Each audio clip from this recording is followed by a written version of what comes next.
Question தான் பார்க்க போறோம். கொஸ்டின் பார்க்கலாமா? How did the Great Depression impact Indian agriculture? அதாவது Great Depression வந்து இந்தியன் அக்ரிகல்ச்சரை எப்படி பாதிச்சது அப்படின்னு சொல்லி தான் நம்ம இதெல்லாம் பார்க்க போறோம். ஓகே, கொஸ்டின் ஆன்சர் பார்க்கலாமா? ஃபர்ஸ்ட் கிரேட் டிப்ரெஷன் அப்படின்னா என்னன்னு பார்ப்போமா? 1929ல வேர்ல்டுக்கே வந்துட்டு ஒரு பெரிய எக்கனாமிக் நெருக்கடி வந்துச்சு. வேர்ல்டுக்கே வந்துட்டு ஒரு எக்கனாமிக் நெருக்கடி வந்துச்சு. எக்கனாமிக் வந்துட்டு டவுன் ஆச்சு. ஓகேவா? ஸோ இதனால என்ன ஆச்சு அப்படின்னு பார்த்தீங்கன்னா, வேர்ல்டுல நடந்துட்டு இருந்த business, jobs and then farmers, so இவங்களை வந்துட்டு ரொம்பவே பாதிச்சுது. ஓகேவா? ஸோ இந்தியன் அக்ரிகல்ச்சர் அப்படின்னு வரும்போது, இந்தியன் அக்ரிகல்ச்சர் அப்படின்னு பார்க்கும்போது, ஸோ இந்தியன் அக்ரிகல்ச்சர் ஃபார்மர்ஸ் இருக்காங்க பார்த்தீங்களா? ஸோ அவங்க ப்ரொடியூஸ் பண்ண கிராப்ஸ், அதாவது இந்த நெல்மணிகள், அரிசி அப்படின்னு சொல்லுவோம் பார்த்தீங்களா? ஸோ இதெல்லாமே வந்துட்டு இவங்க ஹாஃப் ஆஃப் த ப்ரைஸுக்கு கொடுக்கணும் அப்படின்ற சுச்சுவேஷன் வந்துச்சு. ஹாஃப் ஆஃப் த ப்ரைஸுக்கு கொடுக்கணும் அப்படின்ற சுச்சுவேஷன் வந்துச்சு. ஓகேவா?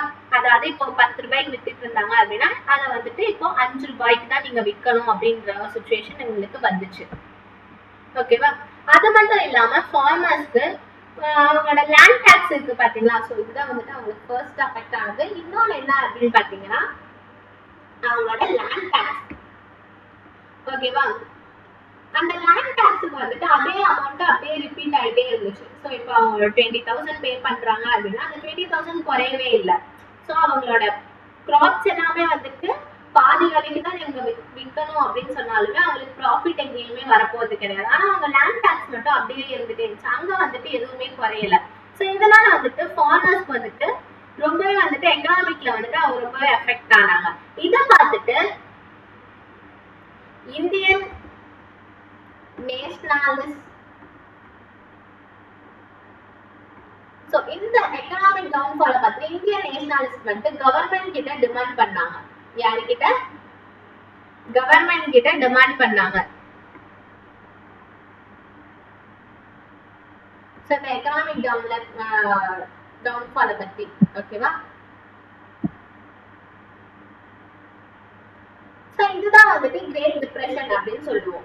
ஓகேவா? கிரேட் டிப்ரெஷனுக்கு அப்புறம் 1930ல வந்துட்டு இந்த இந்தியன் நேஷனலிஸ்ட்க்கு வந்துட்டு ஸோ இந்த எக்கனாமிக் டவுன்ஃபாலுக்காக ரொம்பவே வந்துட்டு சப்போர்ட் பண்ணாங்க இல்லையா? கவர்மெண்ட் கிட்ட டிமாண்ட் பண்ணாங்க பார்த்தியா? இதை பார்த்துட்டு மக்கள் வந்துட்டு இவங்களுக்கு வந்துட்டு நிறையவே சப்போர்ட் கொடுக்க ஸ்டார்ட் பண்ணிட்டாங்க 1930ல. So Indian nationalist Congress party, Indian nationalist Congress, so இவங்க வந்துட்டு 1930க்கு அப்புறம் ரொம்பவே வந்துட்டு ஸ்ட்ராங் பார்ட்டியா மாறிட்டாங்க. ஓகேவா? இப்போ சம்மரி பார்ப்போமா? ஓகே, கிரேட் டிப்ரெஷன் அப்படின்னா என்னன்னு பார்த்தோம். 1929ல வேர்ல்டுல வந்துட்டு ஒரு எக்கனாமிக் நெருக்கடி வந்துச்சு. ஸோ அந்த மாதிரி வந்ததுனால பிசினஸ், ஜாப், ஃபார்மர்ஸ் இதெல்லாமே வந்துட்டு ரொம்பவே பாதிச்சுது. ஸோ இந்தியன் அக்ரிகல்ச்சர்ல என்ன நடந்துச்சு?